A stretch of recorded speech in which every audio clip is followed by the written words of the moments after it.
Myself, Dr. Kalaivani, Senior Resident in the Department of Obstetrics and Gynecology in Sri Lakshmi Narayana Institute of Medical Sciences, Puducherry. Here, I am going to talk about breech presentation.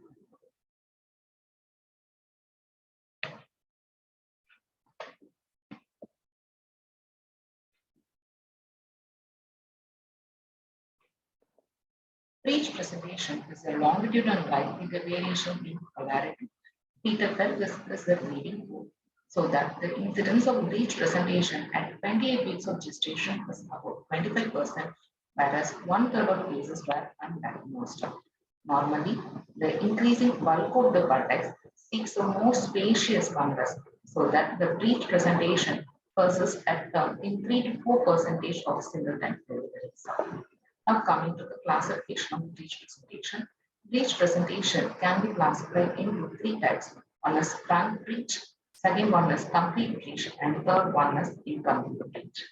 Now coming to the complete breech, it is otherwise known as flexed breech. In complete breech, the normal attitude of the full flexion is maintained. In this case, the thighs are flexed at the hip joint and the legs are flexed at the knee joint. The presenting part it consists of two buttocks, external genitalia, and two feet. This is most commonly present in the multiparous women. Now coming to the incomplete breech. In incomplete breech, the sacro-anterior positions are more common than the sacro-posterior position, as in the past, the concavity of the fetal trunk fits into the convexity of the maternal pelvis. In incomplete breech, 70% is due to the buttocks variety, whereas remaining 30% is due to incomplete variety with prostentia, that is, one or more little parts, such as clothing or knees, receive the buttocks. In incomplete breech, the incidence rate was 25%, whereas the incidence rate of complete breech is 10%, whereas the incidence rate of frank breech is 65%. In footling breech, the baby's hip and knee joints are extended on one or both the sides as shown in the picture, whereas in the kneeling breech, the baby's hip joints are extended and knee joints are flexed on one or both the sides. Whereas this picture shows that the baby's hip and knee joints are flexed, which is most likely to be a complete breech. Now coming to the types of incomplete breech. The footling presentation, the hip and knee joints are extended on one or both the sides, which is more common in the preterm singleton breeches, whereas in the knee presentation, the hip is partially extended and the knee is flexed on one or both the sides. Now coming to the frank breech, it is a breech presentation with extended legs, where the knees are extended while the hips are flexed, which is more commonly seen in primary gravida. Now coming to the clinical types of breech presentation. According to this, we have two types. One is uncomplicated breech presentation and another one is complicated breech presentation. Uncomplicated breech presentation is defined as one where there is no other associated obstetric complications apart from the breech presentation. In this case, we have explored prematurity. Whereas in the complicated breech presentation, there may be an associated complications which adversely influence the prognosis, such as prematurity, twins, contracted pelvis, and placenta previa.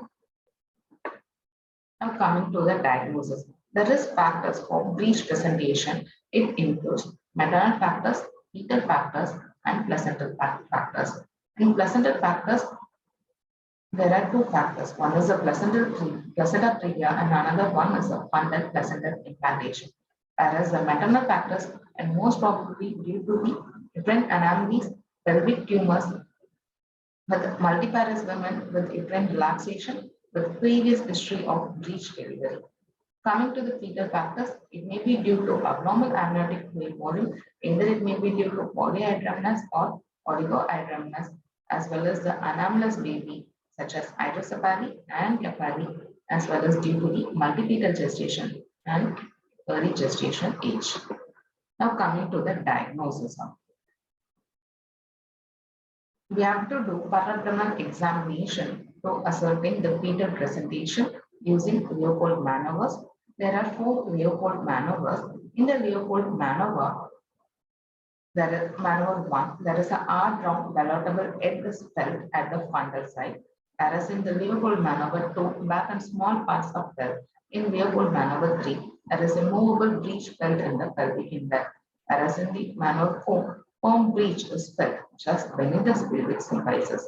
The accuracy of palpation varies within the obstetrician. For that, we need sonographic evaluation. For example, in right sacrum anterior position, parabdominal examination reveals a longitudinal line, a soft irregular mass which lies over the pelvis and does not feel like the head. If one suspects a breech, for example, in a frank breech, the muscles of the thighs are drawn taut over the underlying bones, giving an impression of the hardness, not unlike the head and leading to a diagnostic error. The back is on the right near the midline. The small parts are on the left side, just away from the midline and posterior. The head is felt in the fundus of the uterus. If the head is under the liver or the wrist, it may be difficult to palpate. So that the head is harder and more globular than the breech, and sometimes it can be ballotted.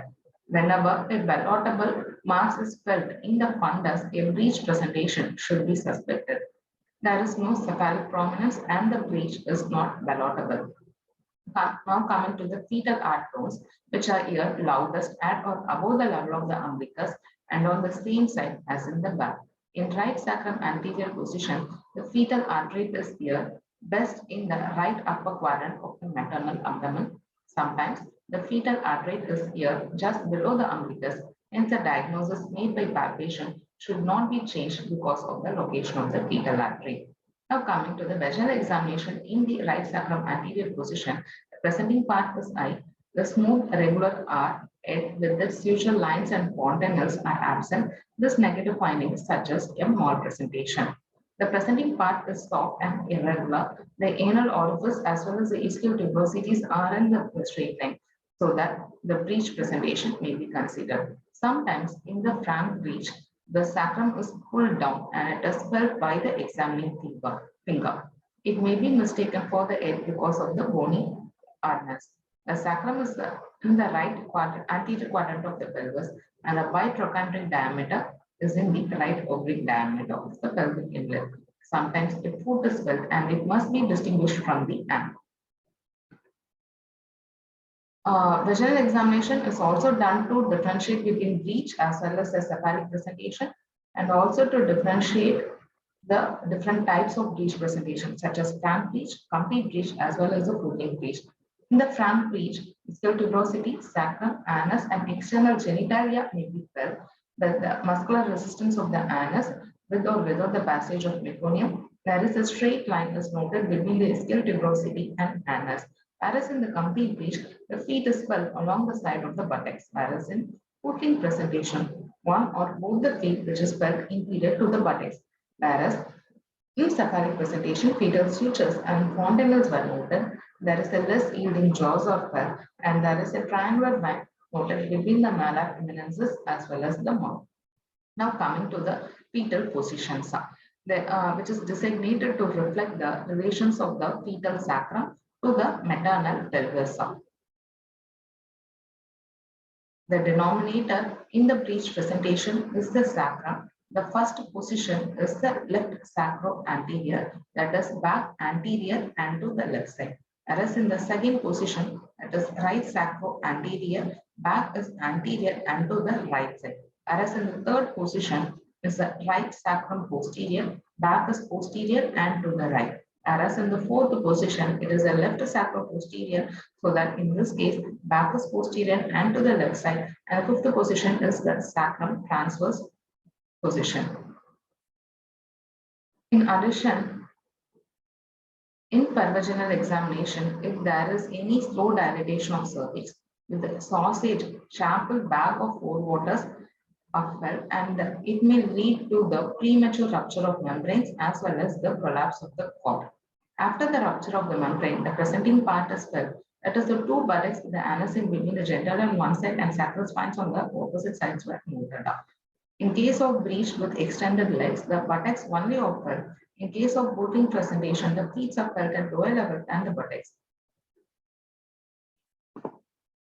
Now coming to the imaging studies, sonography, it provides the best confirmation and also to provide the details, the type of breech presentation, the degree of neck flexion and extension to ensure that cesarean section is not performed under the emergency condition for anomalous fetuses with no chances of survival. And pelvimetry is done to assess the bony pelvis just prior to vaginal delivery. Computer tomography is favored because of its accuracy, low radiation, and wide availability. These are the advantages of ultrasonography in breech presentation. It is done to confirm the clinical diagnosis, especially in primary gravida with engaged span breech or with tense abdominal wall and irritable uterus.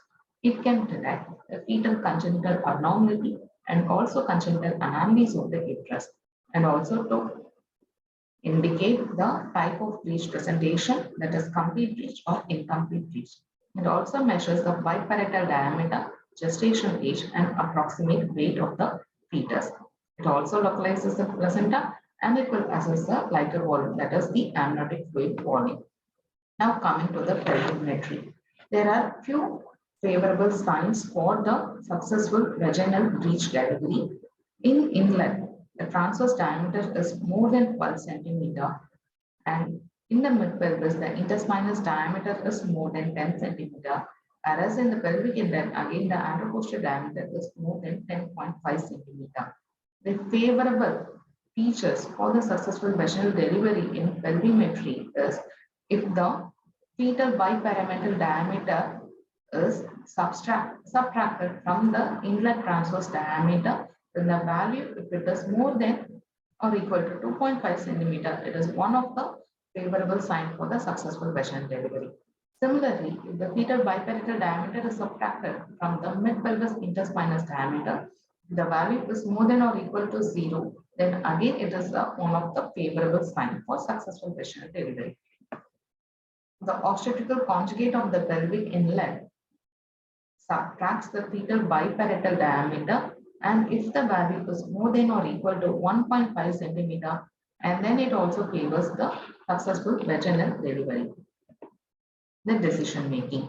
The decision regarding the mode of delivery should depend on the experience of the healthcare provider, because the uneven fit of breech to the pelvis predisposes to early rupture of membranes with the danger of the umbilical cord prolapse. In theory, the breech is a forward dilator in comparison with the well-flexed head, and labor and descent and cervical dilatation are believed to be longer, although this is true in some cases. The mean duration of labor of about 9.2 hours in primary gravida and 6.1 hour in multipara suggests that in the majority of cases, the labor is not prolonged. On one hand, the frank breech has the disadvantage of a large and less maneuverable presenting part and may have difficulty pressing through the pelvis or passing through the pelvis. On the other hand, it dilates the soft parts to the greatest degree and makes the most room for the head. Whereas in the small footling breech slips through the pelvis easily but makes less provision for the aftercoming head. One of the dangers to a fetus in breech presentation is that the largest and least compressible diameter which comes last. There is an added risk in the premature infant because the head is relatively larger in proportion to the rest of the body than in the full-term babies. Thus, although the small body slips through, though with no difficulties, it does not dilate the soft parts sufficiently to allow the head to pass easily. Because of the rapid passage of the head through the pelvis, there is no time for molding to take place. The fetal head is round as well as symmetrical. A baby that lies in utero as a frank breech lies with his or her hips flexed and the feet near his or her face for some time after birth, and the external genitalia or perimeters. The passage of a meconium to a breech presentation does not have the same significance of fetal distress as in the vertex presentation. The meconium is squeezed out of the intestines by the uterine contractions, pressing the lower part of the baby's body against the pelvis. For that, we need to decide it earlier As per ACOG recommendation, planned vaginal delivery of a term singleton breech fetus may be reasonable under the hospital specific protocols. Now, coming to the determining factors to decide the route of delivery, these are the following factors. The following factors are the determining factors for the route of delivery. One is the pelvic dimensions, and another one is the operator experience, patient's preference, hospital capabilities, fetal characteristics, and then coexistent pregnancy complications. For the route of delivery in term breech presentation, there are certain studies which are conflicting regarding the superior perinatal outcomes for planned cesarean delivery of a singleton term breech. One of the most popular trial is the term breech trial, which was published in 2000 was a multi-center trial in which women with a breech singleton pregnancy were randomized to a planned cesarean or a planned vaginal birth. The results of the trial showed that the rate of perinatal or neonatal mortality or serious neonatal morbidity to be 1.6% in planned cesarean route and 5% in the planned vaginal birth. Now coming for the preterm breech presentation, the route of delivery, planned cesarean delivery appears to confer a survival advantage. There are no randomized studies, limited data regarding any preferable delivery route for preterm breech between 32 and 37 weeks of gestation, and the fetal weight is likely most important. As per SOGC recommendation, the vaginal breech delivery is reasonable and the estimated fetal weight is more than 2.5 kg. However, the controversy as to how to deliver breeches has not been settled yet. Then how to conduct the vaginal delivery in breech presentation? There are three modes to conduct a vaginal delivery in breech presentation. One is spontaneous breech delivery, another one is assisted breech delivery, and third one is total breech extraction. There are certain criteria to allow trial of labor in breech presentation. The criteria for consideration of vaginal delivery are frank or complete breech, term gestation age of about 36 to 42 weeks, and estimated fetal weight between 2.5 to 3.5 kg, adequate maternal pelvis, and there are no maternal or fetal indications for a cesarean section, and flexed or neutral fetal head. The trial of labor is carried out under the following conditions with the understanding that any deviation from the normal is an indication for cesarean section. That is, the fetal heart rate is monitored continuously, the progress of labor is observed meticulously, and progressive cervical dilatation must take place. Adequate descent of the breech must occur. No heroic vaginal procedures are performed. The patient must be prepared and ready for cesarean section. The organization of the delivery room suite, the nurses, the anesthetist, and the obstetrician must allow the immediate performance of the cesarean section if the need arises. Induction of labor is not recommended for breech presentation. A trained professional in neonatal resuscitation should be in attendance at the time of delivery. An experienced obstetrician in vaginal breech delivery should be present at the time of delivery. These are the certain guidelines which we have to follow during the trial of labor in breech presentation. That is, patient and attendants need to be counseled. Informed written consent must be obtained. As we have discussed already, induction of labor is not recommended. Late artificial rupture of membranes is advised. Oxytocin augmentation usually avoided, and we have to maintain cardiogram. These are the prerequisites, as we have already discussed. That is, we need a skilled obstetrician, anesthetist, and assistant, instruments and suture materials for episiotomy, a pair of obstetric hoses, appliances for the resuscitation of baby, and a well-trained neonatologist.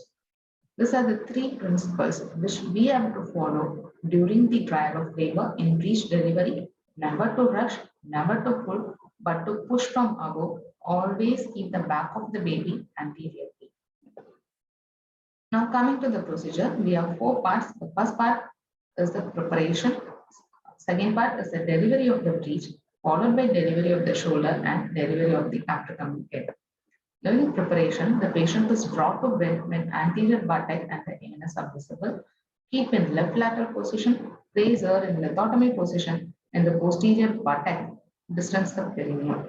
Antiseptic cleaning, catheterization of bladder, and local infiltration of anesthesia with 10 ml of 1% lidocaine. Now coming to the management of labor. For the mother side, we have to start the intravenous line that is used for assess, that is used for anesthesia as well as the resuscitation. We have to assess the cervical dilatation, effacement, and station of the presenting part. And the satisfactory progress in labor is the best indicator of pelvic adequacy.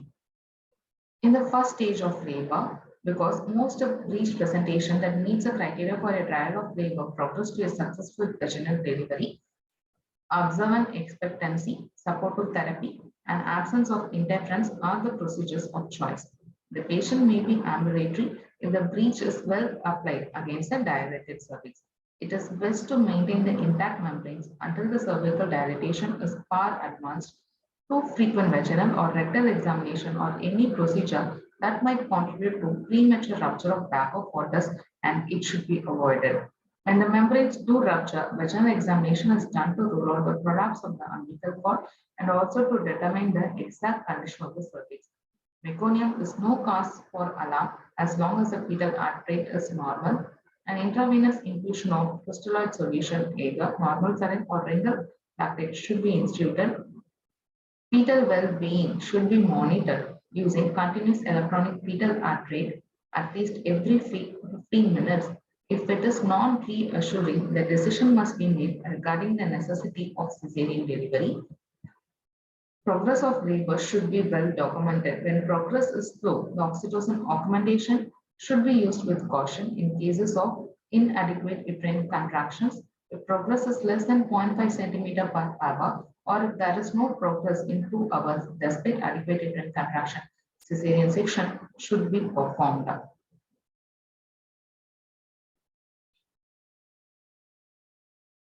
When the breech, now coming to the second stage of labor, when the breech begins to distance the perineum, the patient may be in supine or semi-supine or be in arms and knee position to assist with the delivery.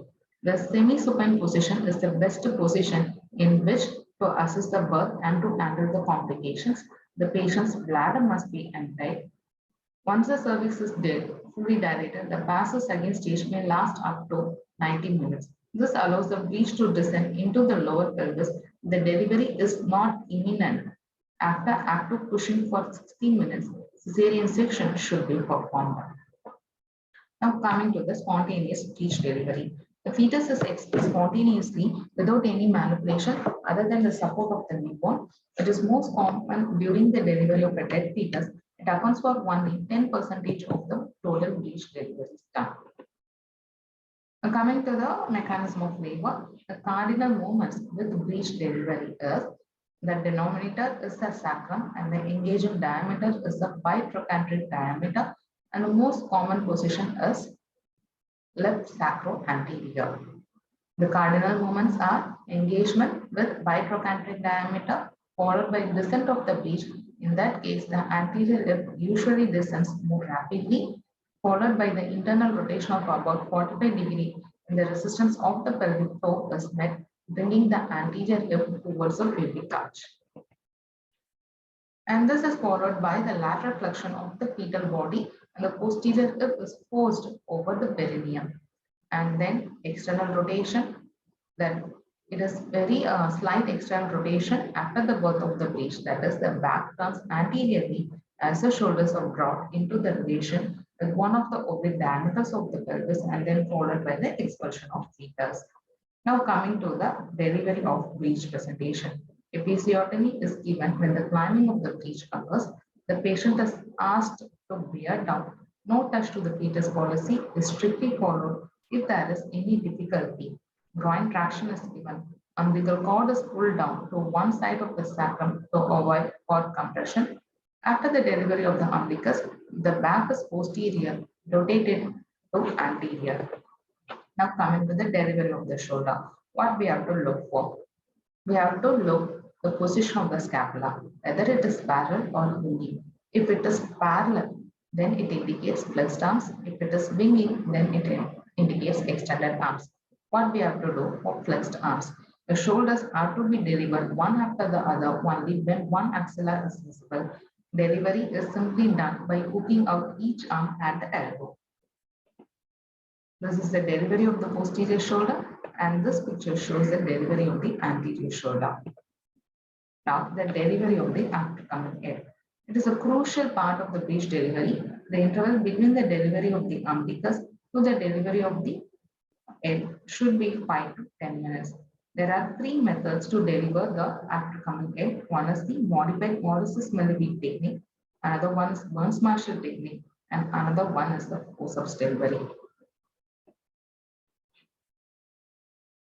Here we are going to see about the assisted breech delivery. The fetus is delivered spontaneously up to the level of umbilicus, but the remainder of the body is delivered with assistance. Fetal maneuvers should be used only after spontaneous delivery to the umbilicus. The premature traction on the baby, especially between the contractions, must be avoided because it can lead to the deflection of the head and extension of the arms above or behind the head. It is important that the patient bear down with each contraction and she must be encouraged to do so. Once the body has been born, the head is out of the upper contracting part of the uterus and in the lower segment cervix or the upper vagina because these organs do not have the power to expel the head. Its descent delivery must be effected by voluntary action of the abdominal muscles with attendant exerting suprapubic pressure. Our experience has been in normally progressing cases, the best results are obtained by a policy of no interference except episiotomy until the body is born to the umbilicus.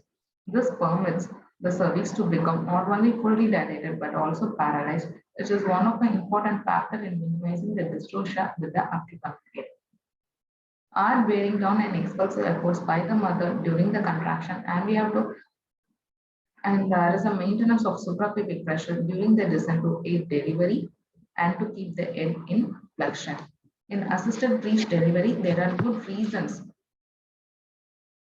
to use assisted breech delivery. That is, it has been proved successful, it is safe, and this is less trauma to the baby. Flexion of the head is maintained in assisted breech delivery, and the danger of extension of the arms above the head is reduced. There is less chance of the cervix clamping down and around the baby's head or neck. Now coming to the partial breech extraction. As we have already discussed, the breech is allowed to deliver spontaneously up to the level of umbilicus. Once the breech is passed behind the vaginal introitus, the abdomen, thorax, as well as arms and head must be delivered promptly, either spontaneously or assisted, and episiotomy should be given. The posterior rib will deliver usually from the 6 o'clock position. Anterior rib then delivers, followed by external rotation in a sacro-anterior position. Legs are sequentially delivered by splitting the medial aspect of each femur, the operator's fingers which are positioned parallel to each femur, and by exerting pressure laterally to sweep them away from the midline. In the fetal, bony pelvis is grasped with both the hands using a cloth towel just moistened with warm water. The purpose of this is to reduce the stimulating effect of the cold air on the baby in the hope that the respiration does not begin while the head is in the pelvis, resulting in aspiration of the amniotic fluid or vaginal contents, and also to make it easier to hold the slippery baby. Operator fingers on the anterior superior ilia crest and thumbs on the sacrum. The mother is encouraged to push in conjunction with the downward traction. The cardinal rule in the partial breech extraction is to employ steady, gentle downward traction until the lower arms of the scapulas are delivered, making no attempt at the delivery of the shoulders and arms until one axilla becomes visible. The appearance of one axilla indicates that is the time to deliver the shoulders. There is no difference which shoulder is delivered first. With the scapula is visible, the trunk is rotated in such a way that the anterior shoulder and the arm appears at the vulva and can easily be released and delivered first. These are the techniques which are used to deliver, during the time of delivery by partial breech extraction. The body of the fetus is then rotated 180 degrees in the reverse direction to deliver the other shoulder as well as the arm. The trunk rotation is unsuccessful in partial breech extraction. Then posterior shoulder is delivered first and the feet are grasped in one and drawn upward over the inner thigh of the mother, towards which the ventral surface of the fetus is directed. By depressing the body of the fetus, the anterior shoulder emerges beneath the pubic arch. The arm and hand usually follow spontaneously. Now coming to the delivery of the after-coming head. We have three techniques. One is the Morrison maneuver. In this maneuver, the index and middle finger of one hand is applied over the maxilla to flex the head, while the fetal body rests on the palm of the hand and forearm. The operator uses both the hand simultaneously and in tandem to exert continuous downward traction simultaneously on the fetal neck and on the maxilla. Two fingers are put over the fetal neck and grasping the shoulders. Downward traction is concurrently applied until the suboccipital region appears under the pubic surfaces. Gentle suprapubic pressure simultaneously applied by an assistant helps to keep the head flexed. The body is then elevated toward the maternal abdomen and the mouth, nose, brow, and eventually the occiput emerge successively over the perineum. Now coming to the forceps application for the delivery of after-coming egg. Piper's forceps may be applied electively or when Morris's maneuver cannot be accomplished. The blades of the forceps should not be applied to the after-coming egg until it has been brought into the pelvis by gentle traction, which should be combined with the suprapubic pressure and head is engaged. Suspension of the body of the fetus in a towel effectively holds the fetus up and helps to keep the arms and cord out of the way as the forceps blades are applied. Piper forces for the after-coming head if it does not deliver easily with assistance. Piper forceps have a downward arch in the shank to accommodate the fetal body and it lacks a pelvic curve. The blades to be placed on the maternal level, it should be held in the operator's left hand.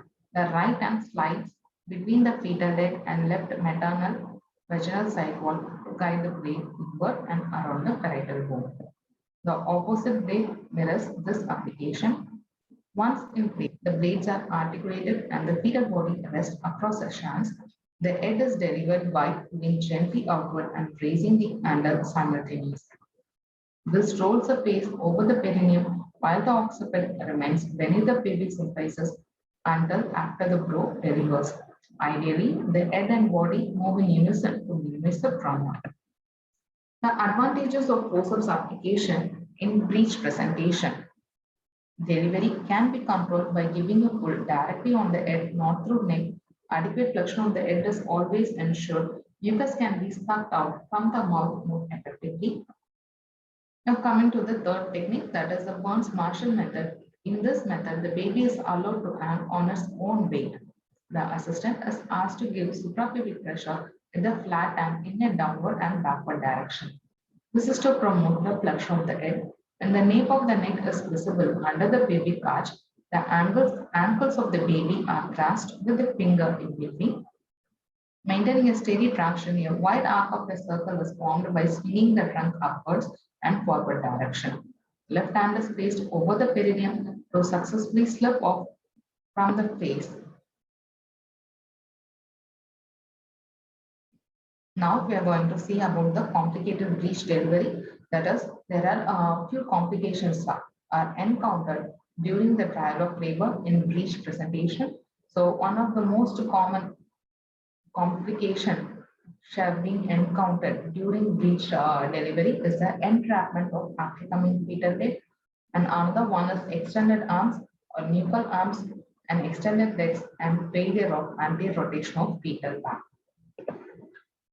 An entrapment of the after-coming head, especially in a small preterm, the incompletely dilated cervix will constrict around the neck and it will impede the delivery of the head. Assume that there is a significant and even total cord compression and time management is essential.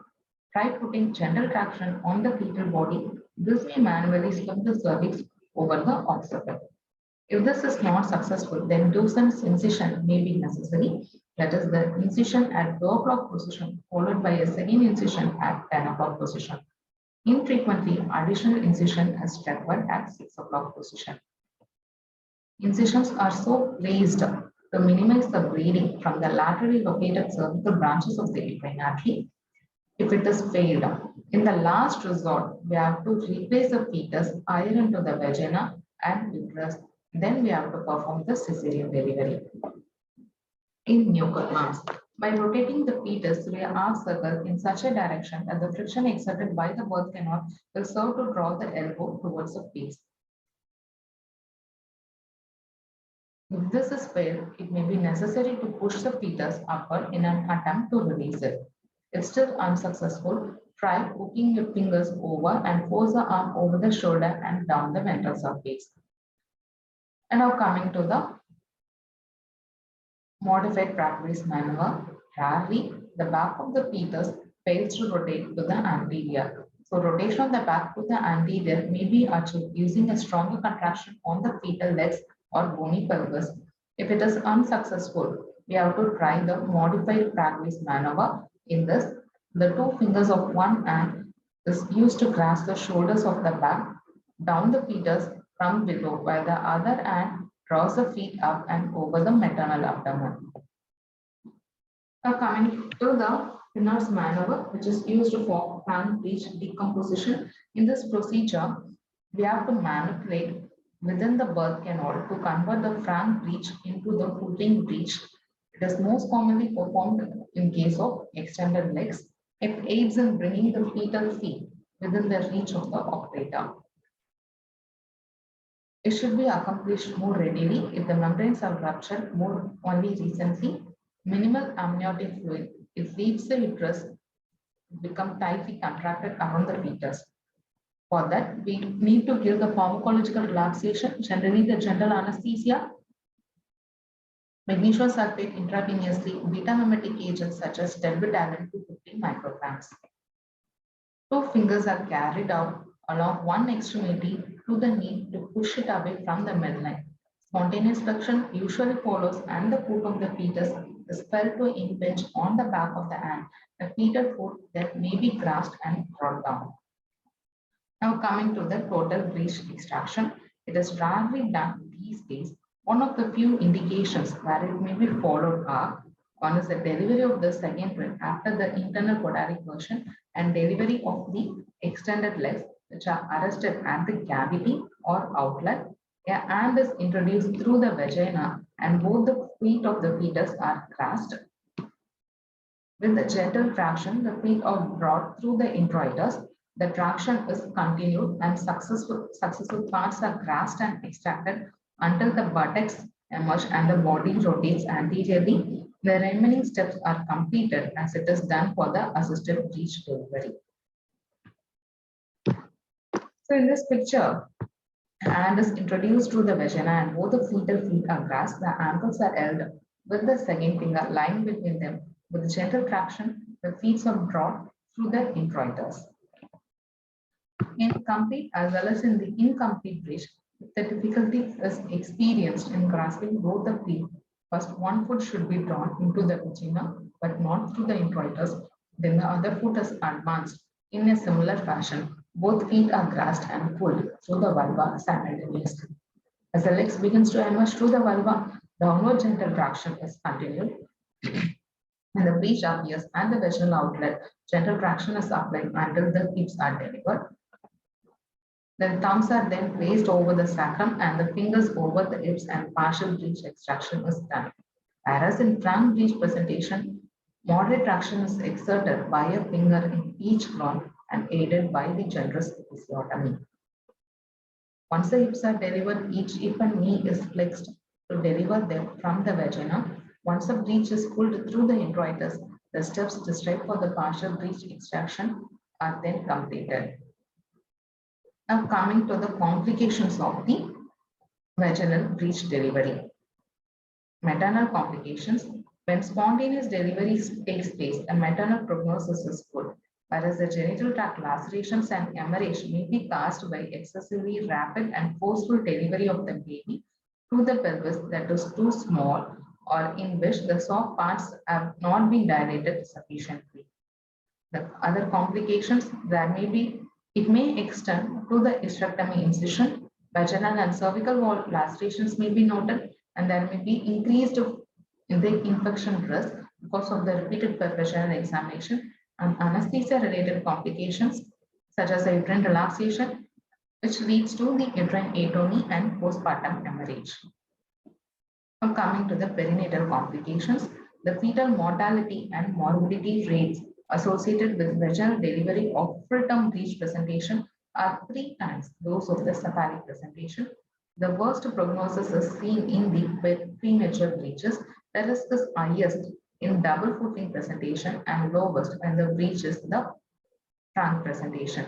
The factors influencing the perinatal mortality and morbidity includes prematurity, congenital abnormalities, prolapse of the umbilical cord, fetal asphyxia from other causes, and fetal injury.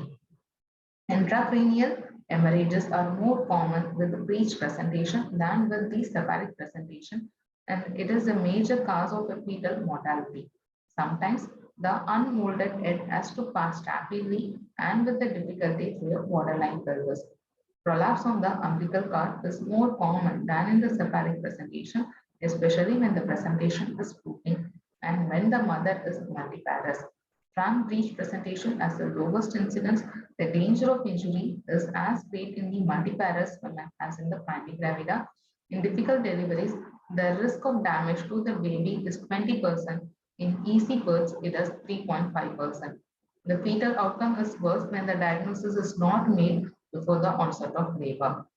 Significant long-term major morbidity affecting the central nervous system are increased in breaches born per vagina.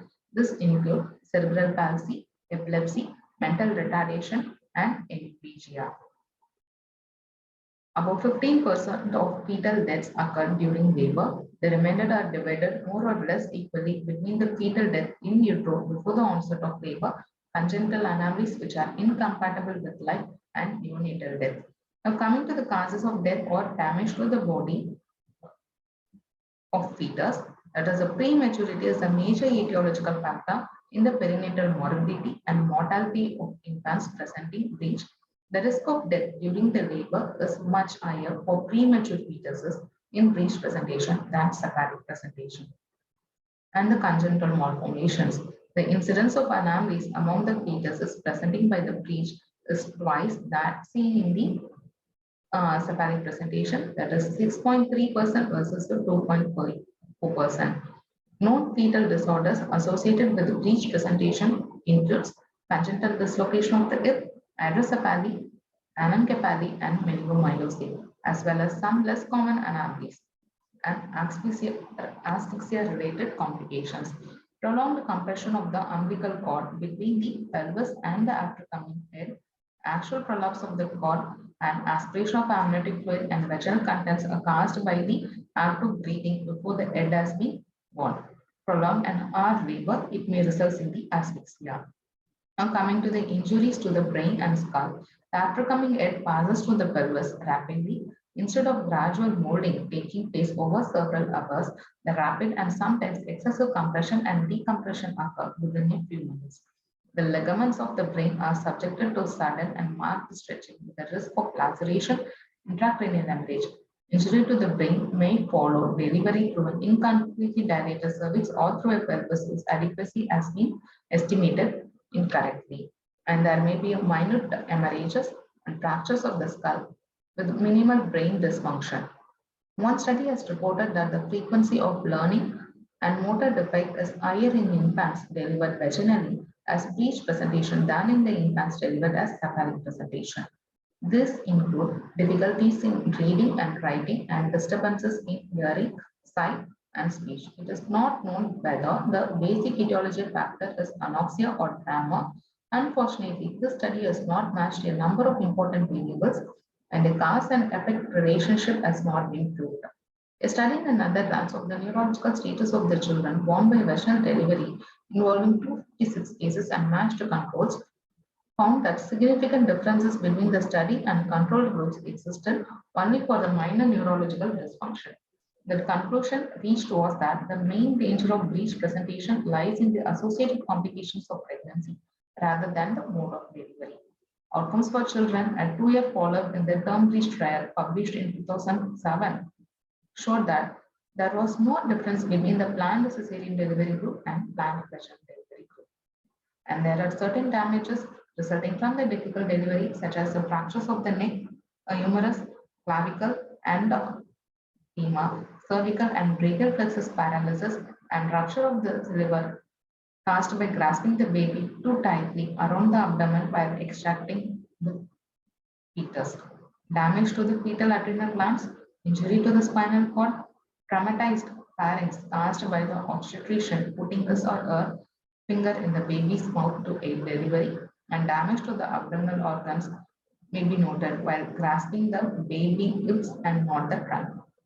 And based on the size of the baby, perinatal mortality rate also be increased. And as a large baby, if the weight is more than 4 kg, it is that is maybe too big for the mother's pelvis. Premature babies have small bodies in relation to their hips. A little breech is not a good dilator and also fails to make room for the egg. Fetal weight less than 2.5 kg is not recommended for the trial of vaginal delivery. And rupture of membranes. It has been shown that the fetal mortality rate is significantly higher if the interval from the rupture of membranes to delivery is prolonged. Now coming to the analgesia as well as the anesthesia.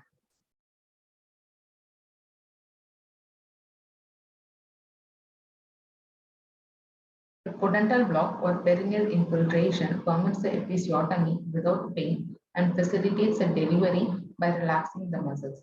In addition, with each contraction, the patient takes several breaths of anesthetic vapor. This acts as analgesic, which eases the pain and helps them to bear down more efficiently. Adequate anesthesia is best accompanied by epidural. The advantage is better pain relief with increased pelvic relaxation. It should so that extensive manipulation can be done. The disadvantage, it may increase the need for labor augmentation and may prolong the second stage of labor. Nitrous oxide plus oxygen inhalation, it provides a further relief from pain. General anesthesia is required, it must be induced quickly. Anesthesia for breech decomposition and extraction must provide sufficient relaxation to allow intrauterine manipulations.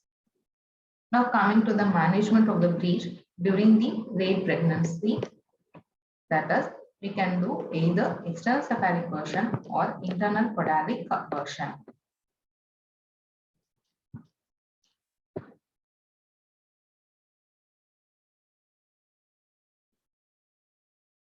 After 36 weeks of gestation age, either the breech presentation undergoes spontaneous version or we can perform external cephalic version. If it persists till 34 weeks, then ultrasound scan is done to exclude the abnormality, polyhydramnios, and placenta previa. By completed 37 weeks of gestation, external cephalic version can be performed. With external version, the manipulations are performed exclusively through the abdominal wall. With internal version, they are accomplished inside the uterine cavity. In cephalic version, it is made the presenting part, whereas in the podalic version, we just make the presenting part. There are certain contraindications for external cephalic version. The observed contraindication is the presence of previous scar on the uterus, placenta previa, unexplained APH, preeclampsia, and multiple pregnancy. Whereas the related contraindications are rhesus isoimmunization, elderly primary gravida, intrauterine growth retardation, and oligohydramnios and polyhydramnios. Now coming to the complications are placental abruption, uterine rupture, fetal-maternal hemorrhage, alloimmunization, preterm labor, fetal compromise, and amniotic fluid embolism. These are most commonly noted during the ECV procedure. Preparation. This external cephalic version should be done in a facility which is well equipped for emergency cesarean delivery. Before doing or performing the external cephalic version, we should do sonographic examination to confirm the breech presentation And to know the type of breech presentation, and we need to document the amniotic fluid volume, and we have to exclude the obvious fetal anomalies and also for the identification of placental location. Now coming for the procedure, a forward roll is attempted first. Each hand grasps one fetal hold and the fetal buttocks are elevated from the maternal pelvis and then displaced laterally. The buttocks are then gently guided towards the fundus while the head is directed towards the pelvis. Backward flip is attempted if forward roll is unsuccessful. External cephalic version should be discontinued if there is excessive discomfort on the patient side and if there is any persistent abnormal fetal heart rate or if there is multiple failed attempts were noted. Now coming to internal podalic version. It is used only for the delivery of a second pill with membranes are preferably intact and is inserted into the uterine cavity to turn the fetus manually. Operator seizes one or both the feet and draws them through the cervix while the other hand transabdominally pushes the upper portion of the fetal body in the opposite direction. Partial breech extraction then follows. Now coming for the cesarean section. There are certain indications for cesarean section, that is, if there is any previous issue of cesarean delivery or patient request for cesarean section or hyperextended head, that is a stargazing appearance and the lack of operator experience, or if there is a large fetus of more than 3.8 kg to 4 kg with a severe fetal growth restriction and healthy preterm and fetal anomaly which is incompatible to life, incomplete or footing breech presentation, uterine dysfunction, primigravida, previous issue of perinatal death or neonatal birth trauma, pelvic contraction or unfavorable shape of the pelvis, and apparently healthy and viable preterm with active labor or indicated delivery.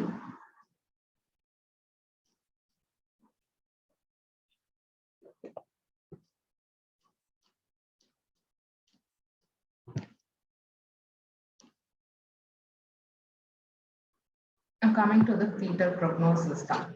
In a collected series of 73 cases, the perinatal mortality rate was 13% in babies delivered vaginally, in contrast to the no death in those born by cesarean section. Medullary or vertebral injury, which occurred in 20% of babies born per vaginum and 5% delivered by cesarean section. Meningeal hemorrhages were noted in 6% of children born vaginally, but none was noted after cesarean section. A cesarean section should be performed when the fetal head is extended. Thank you.